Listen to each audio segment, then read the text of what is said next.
congratulations on the film. Thank you. You've been with this franchise since the beginning, and I remember reading about how much of a interest there was in bringing the Hunger Games, and there were so many kind of studios wanting it and everything else. So for you, when you first read it in the first instance, what made this kind of sit in your brain to think this can make a really good series of films?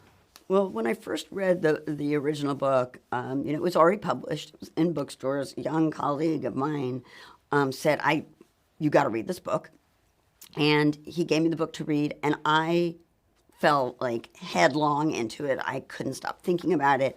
I couldn't bear the thought, actually, that somebody else would make it into a movie, because I felt that she had also, in addition to just telling this very powerful story with an amazing protagonist at the center of it, she was sort of exploring really big ideas, but also in a way that was really empowering and defiant, and really a sort of spirit of resistance that runs through all these movies. And I felt that she'd pulled off this high wire act as an author, and that it would really require like a lot of care and discipline to make sure that the movie lived up to the book. And so I was able to win her over and talk Suzanne Collins into trusting me with the material. And I just felt like it felt risky. And because it felt risky, it felt exciting. And we've tried to sort of always keep taking those risks, as we've made subsequent movies in the franchise. Yeah. From your beginnings and through now to where you are now as a producer, what's it been like kind of seeing the change in Hollywood? Because I know you started at Disney and you were at Buena Vista and everything else, and now there's obviously now kind of a monopoly of comic book movies and franchises and stuff. For you as a producer, how have you seen that trajectory? Has it been good, do you think, or has it been hard to kind of navigate or something? Well, I think it's both. It's both a good thing in that there is, I think there's room for a lot more diverse voices than there used to be, on the one hand, because there's so much more content. And yet, I think it's really easy for things that you make, shows and movies, to mean less when there's so much of them and there are fewer communal experiences, opportunities to really share something with your fellow human. Which is part of like the joy of storytelling, is that it does kind of connect us and bring us together. And when everybody's just watching their own thing on their own couch, it's very hard to get that communal experience. And so, part of the joy of making these movies has been how much of a communal experience they are. And certainly now with film, it has to be. It has to demand communal viewing, or you have no chance in the theater.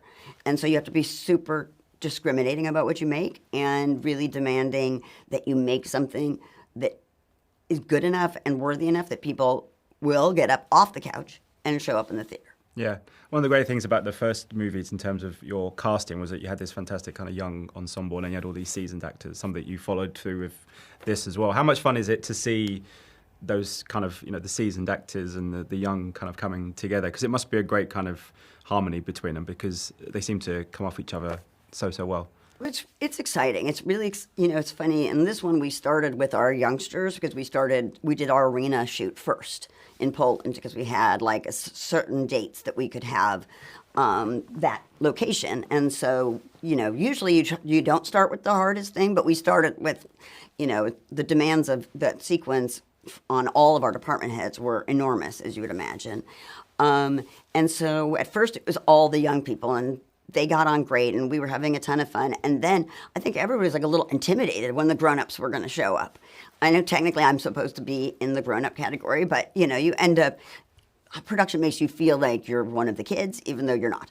And so when the grown-ups showed up, I think we were all thrilled to see, like, they were just as into it. They were so primed, and they were so present, and they were so engaged, and we would all watch them in admiration, because you're watching, to me, like some of my bucket list actors, people I've always wanted to work with, people who I love their work, and to get to see them and watch our young cast, watch them, and also see, how much we all learned. They learned watching these people who have had these amazing careers.